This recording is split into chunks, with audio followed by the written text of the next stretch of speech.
We are talking today with Greg Pahl. Greg Pahl is a full-time freelance writer and journalist who has followed energy issues for over 25 years.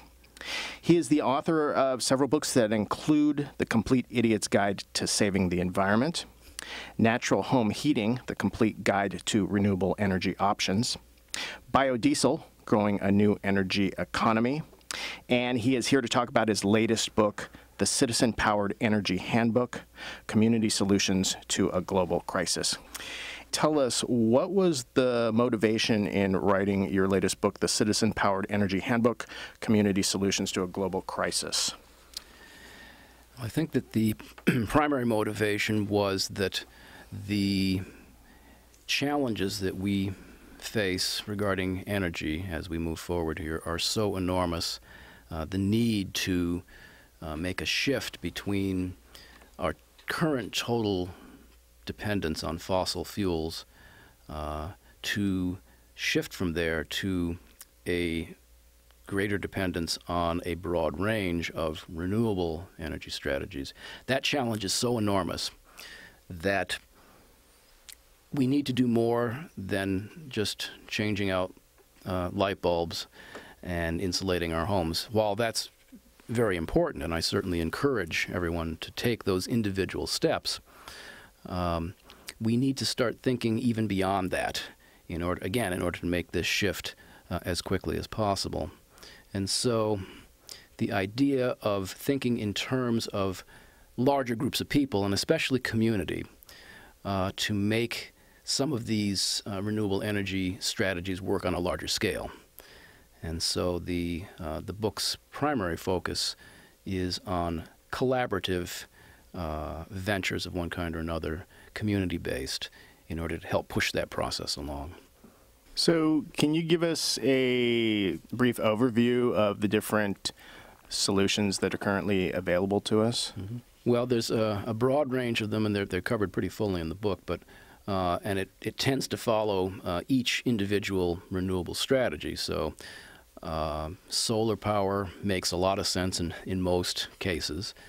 There are a lot of different ways that you can retrofit existing buildings with various active solar systems. Domestic hot water, for instance. I have some of those on my own home back in Vermont, and we get virtually all of our hot water in the summer and some in the winter. You can use photovoltaics to create electricity, generate electricity, install photovoltaic panels on the roof of your home or on the roof of your business, whatever. There are a wide range of other strategies, again, depending on your particular location and the particular renewable resource that's available in your area. And that's a key point. It doesn't make any sense to spend a lot of time in energy planning some sort of collaborative or cooperative community wind project, say, if you don't have a good wind resource. And conversely, if you do have a good potential hydroelectric site, then it certainly would make sense to pursue that. So the first thing that any group of people would want to do, whether it's on the individual or community level, is to look at the natural renewable resources that you have available in your particular area and then focus on the ones that seem to be the most promising. Then, of course, there would be the whole sector of biofuels, which I cover, biomass and biofuels, which is covered pretty thoroughly in the book. There are local community-based biofuels projects. They can be biodiesel, they could be ethanol. There are solid biomass projects like wood chips, wood pellets. There's quite a bit of interest and current experiments going on regarding grass pellets as a solid fuel. There's quite a bit of that going on in Vermont right now. So there are many, many different options, and I guess I forgot geothermal is another possibility, both high and low temperature geothermal. People get confused about that, but high temperature geothermal is what's available on the West Coast here related to volcanism, and so there are a number of cities on the West Coast, particularly in California. Klamath Falls, I think, is one of them that has a citywide district heating system that taps into that high-temperature geothermal. And it's a citywide project, so it's a city-owned project. Low-temperature geothermal is what's usually referred to in conjunction with ground source heat pumps, and you simply drill a special type of deep well to tap into the groundwater, and you can extract latent heat from that water, even though it seems to be relatively cold. And it runs through a heat pump, and you can heat, and then you can also cool your house or business in the summer with a ground source heat pump by reversing the process, and you take the heat out of the building and dissipate it into the ground. So there's many, many different strategies that you could use. So then do you recommend communities to get together and first do an inventory of what the available energy sources would be? Yes, absolutely. And an energy audit of your current energy situation, whether it's an individual homeowner or a community, it's still a worthwhile exercise, allows you to see where you are currently. And there have been a number of communities around the country who are involved in this so-called relocalization movement, which is to strengthen and revitalize the local economy, to allow local communities to provide more of their basic necessities of life from their local environment. Now, a lot of these communities have done energy audits. Willits, California, which is a small community in Northern California, is probably the furthest along on this. They started this a number of years ago, and they did a complete energy audit of their entire community. And when they got done with that energy audit, they realized they were totally vulnerable in terms of future price increases in energy, particularly petroleum-based fuels, which is where we are the most vulnerable, particularly in transportation. And so they took that energy audit, and then they tried to figure out how they could move forward to shift to more renewables, make that shift from our current overdependence on fossil fuels, and particularly petroleum-based fuels, to a broad range of renewables. And they realized there was no way that they could do it without serious conservation and serious cuts in their current energy use. And so they've been developing a range of very creative strategies to try to start making that shift now to a more locally based energy economy. And they went beyond energy too. These issues are all interrelated to other aspects of life, and especially to food, because our current agribusiness food system in this country in particular is so totally dependent on still relatively inexpensive fossil fuels, and particularly petroleum fuels. You need, I think the figure is, there are 10 units of fossil fueled energy, particularly petroleum energy, that goes into every 1 unit of food that the average American eats. So we're eating fossil fuels in one respect. And if fossil fuels and petroleum becomes excessively expensive in the future, and I can assure you that it will, the only question is when, not if, it's going to raise the price of food around the world and in this country dramatically. And so all of these, the energy issues and the food issues are definitely interconnected. So as individuals, if we're tackling this, and let's take Seattle as an example, the city is doing some of this stuff on its own. If I'm looking at wanting to set up a system and survive, make things good for my kids, then obviously some of these solutions I can do as an individual. Like, let's say solar, I can integrate that into my house. But some of these solutions that are in the book, like biogas, doesn't seem like something that I'd be like building for my own home. It seems more like a community-wide effort. Yes, that's a really good point. Some of these strategies are more appropriate for slightly larger scale projects. And there are examples of biomass projects in particular that are being used on a larger scale. The city of Minneapolis, for example, has what's known as a combined heat and power system, CHP, where they burn several hundred 1,000 tons of waste wood every year to both heat and cool most of the downtown in the city, which is pretty remarkable. And because it's combined heat and power, they also feed about 25 megawatts of electricity into the Minnesota electric grid at the same time. So it's a very efficient system. It's been very, very successful, but it's too big to do, as an individual homeowner type project. That's a really good example where a community project really takes advantage of the advantages of scale, economies of scale. But I think in order to help people get their minds around the concept of community-supported energy, a definition might be helpful, and I think that the best way to explain it is that community-supported energy projects are similar to what is known as community-supported agriculture. CSE, CSA are the initials that they're usually referred to by. The main difference, however, is that instead of investing in food, which you would do with a community-supported agriculture project, with community-supported energy, local residents invest in energy projects that provide greater energy security, a cleaner environment, and a wide variety of other benefits. Community-supported energy can be applied to virtually any type of local renewable energy projects, such as wind or solar or thermal or photovoltaic systems, biogas digesters, or a variety of biofuels production facilities, and I think also geothermal or geoelectric projects. And small-scale hydro also falls into that category.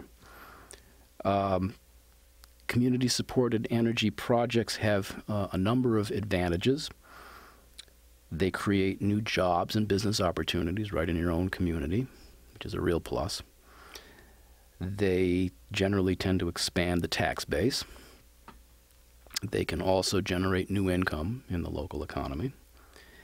They get people involved, and that's really an important aspect because with a lot of energy projects today, particularly like large-scale wind farms in some parts of the country, people feel like these projects are being imposed upon them from the outside and that there's no real local benefit. But if you have a community-based project that is conceived of, designed, sited, and also allows for investment from within the local community for the benefit of the local community, then you get people involved in that right from the beginning, and it usually converts many of the not-in-my-backyard crew to a please-in-my-backyard crew. It totally changes the whole debate because it gets the community involved right from the beginning. And then finally, probably the most important benefit of all is that these locally owned projects retain more money in the local economy than a project that's owned by an out-of-state corporate entity, which tends to siphon off most of the profits to somewhere else. And there have been some recent studies by a number of different groups that tend to indicate that these locally owned projects can retain perhaps 3 or 4 times more money in the local economy than a project that's owned by an out-of-state developer. So it's a huge engine for local economic development, as well as helping to clean up the environment and provide more energy security for you and your community as we move forward. One of the criticisms of some of the renewables, and for instance, let's say photovoltaics, is that it takes more energy to produce the different components than what you really get out of them in the long run. Do you think that's true? In general, I would say no. The amount of energy or embedded energy that you have in any sort of strategy is a really important factor. And for example,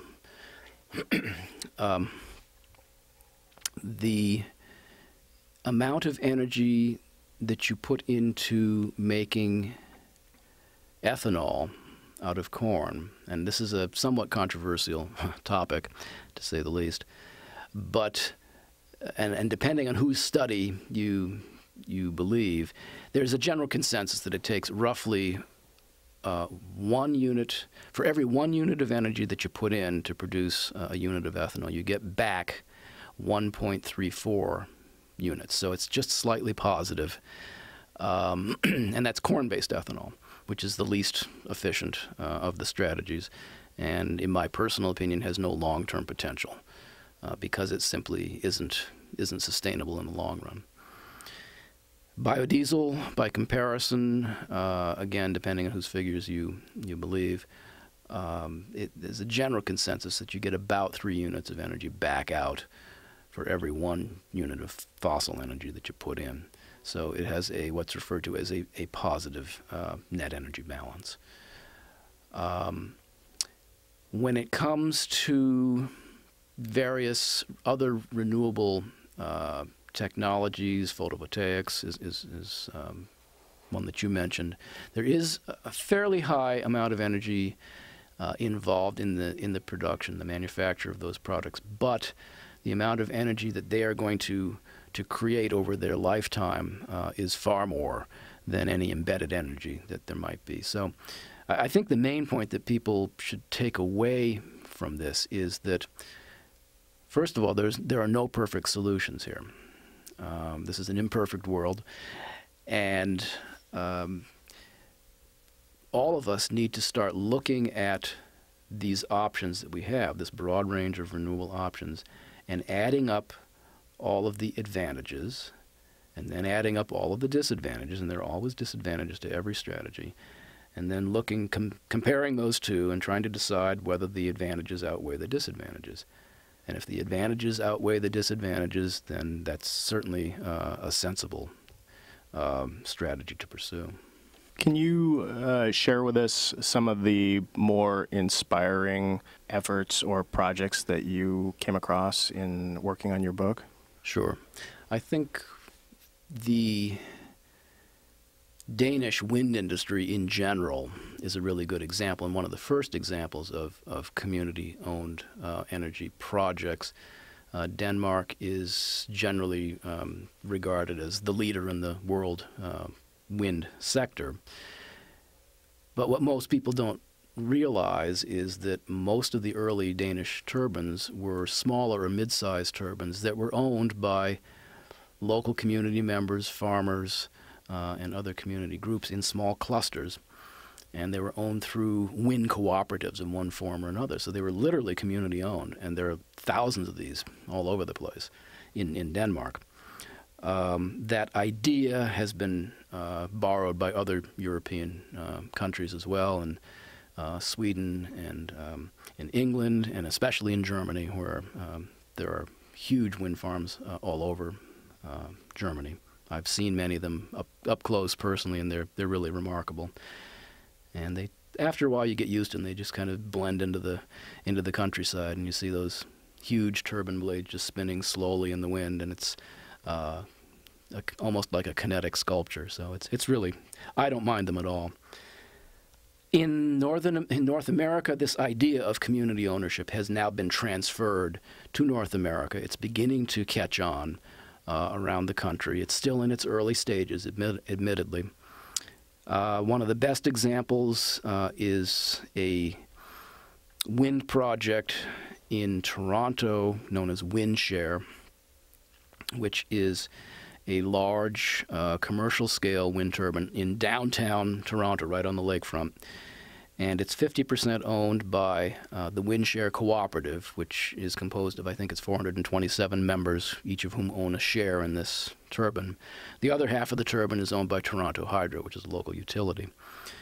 And this joint ownership strategy between the co-op and the utility turned out to be very useful, because the utility, of course, was very familiar with all the rules and the regulations and the technical aspects of making connections and so on.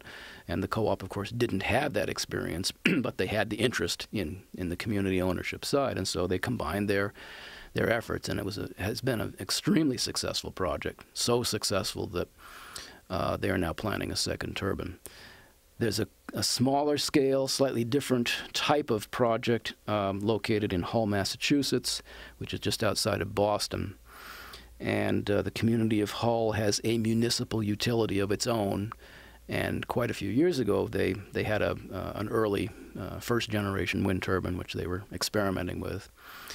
And they liked the way it was performing. They've got a great location on the water.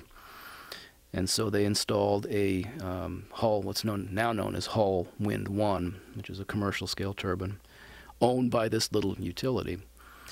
And that was so successful that they've just this last year installed Hull Wind 2, which is much larger and much more efficient and producing a lot more electricity. And again, it's a community-owned project. Going to shift gears and talk just a little bit about biomass, because there's a great example of community-based biomass of a sort back in my home state of Vermont, where 33 schools around the state have gotten rid of their old, inefficient electric heating systems, and they've installed wood chip or wood pellet-based central heating systems, usually hot water boilers. And these systems have saved these schools in the last year that they checked the cost benefits, and they've saved well over $500,000 in utility costs by converting to these wood chip heating systems. And that's reducing taxes for local taxpayers who have to fund these schools. So I think another thing that's important to understand about this concept of community ownership is that the definition of just what exactly is a community energy project is very flexible, needs to be very flexible. It could be you could have a legal structure that was, say, a limited liability corporation that would be set up for a specific project, and that's a fairly common strategy. And that would usually be done by a group of local community members who wanted to do that particular project. You could also have a cooperative, like I mentioned with WindShare in Toronto. That's a cooperative. And most of the wind cooperatives in Denmark are cooperative structures. It could be a school district, and that's the example of the Vermont wood chip initiative is our school districts that are doing that. Could be a municipal utility like Hull down in Massachusetts. Or it could be another municipal entity of one kind or another, maybe a combination of these different things. So what is a community energy project? Well, as long as there's a number of community members who are involved in it, it's a community project, as long as it's owned by the local community. That's the key thing. Local ownership is the real key to this. And that's what transforms what would otherwise be just another corporate energy project into an engine for local economic development. And that's the key. And I think I'd like everybody to try to remember that the local ownership aspect is so important. Do you believe these local community-based renewable projects can actually fully replace our current energy structure? Probably not anytime soon, because, again, the enormity of this task that we have is so huge that it's going to literally take years. I think in the long run, it's certainly, I mean, anything that we can do at the local level to start making that transition now is very important. And so I certainly would encourage everyone to start thinking in these terms, both at the individual level and at the community level, of course, and ideally at the national level as well. Eventually we'll drag them along kicking and screaming, but right now let's do what we can do at the local level. There have been a number of studies, recent studies, about the whole peak oil situation and the amount of time that we need to make this transition from our current situation to the renewable strategies. And there've been a couple of reports. The Hirsch report was known as the Hirsch report, was published in 2005, and it basically said that if we started to make this transition 20 years ahead of the onset of peak oil, that we would be able to make this transition relatively painlessly. Then they said they looked at it from another scenario and said, well, if we started 10 years ahead, could we still do it? And the answer was a qualified yes, but it was going to involve quite a bit of economic, political, and social dislocation in order to make that transition. And then their third scenario was a 0-year head start. In other words, reacting instead of proactively making the shift ahead of time. And that 0-year scenario was rather discouraging, that the economic, political, social disruptions would be enormous. And so trying to figure out when the onset of peak oil is going to take place is so important. And it's also the one question that nobody really knows the answer to. Although there is an increasing consensus, at least among those in the peak oil community who've been studying this for years, that the onset is going to probably be a lot sooner than most people had imagined. U.S. Energy Information Agency for years has been maintaining that this wouldn't take place until sometime after 2037. I don't think anybody seriously believes those figures anymore.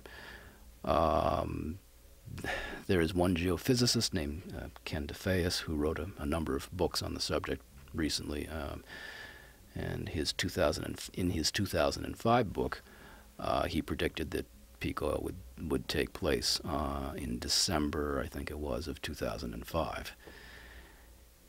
The thing about peak oil is that you really don't know that you've passed the peak until after the fact.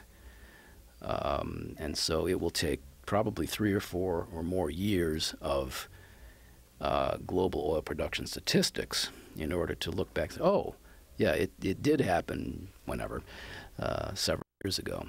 And there are some very disturbing statistics that have been coming out in very recently. The International Energy Agency has been always tracks global oil production statistics, and from January 2006 to January 2007, some of the most recent statistics shows that the production of conventional oils worldwide was essentially flatlined. It seems to have stopped going up, and there was an even more recent set of statistics buried in those statistics that were specific to Saudi Arabia. And of course, everybody's watching Saudi Arabia because they are the key major resource, global resource, because of their huge reserves, or huge presumed reserves, let me say. And the production of Saudi Arabian oil between that same period declined 8.5%. Now that's huge news that you don't hear on the standard evening news. It's unclear at this point whether that's simply a temporary anomaly or whether that's the harbinger of things to come. The Saudis claim that they voluntarily reduced production, but if you compare the timelines between their claims and the timelines that track the actual production statistics, those two things don't match. And so we really don't know where we're at in terms of global oil reserves because there is no transparency with those statistics in the global oil markets. Most of these OPEC countries treat their reserves and a lot of their other statistics as state secrets. And so trying to figure out exactly where we are in order to make some rational plans for the future is extremely difficult. And that's a situation that a lot of people are very, very concerned about. We have just been talking with Greg Pahl. He is author of the new book, The Citizen-Powered Energy Handbook, Community Solutions to a Global Crisis.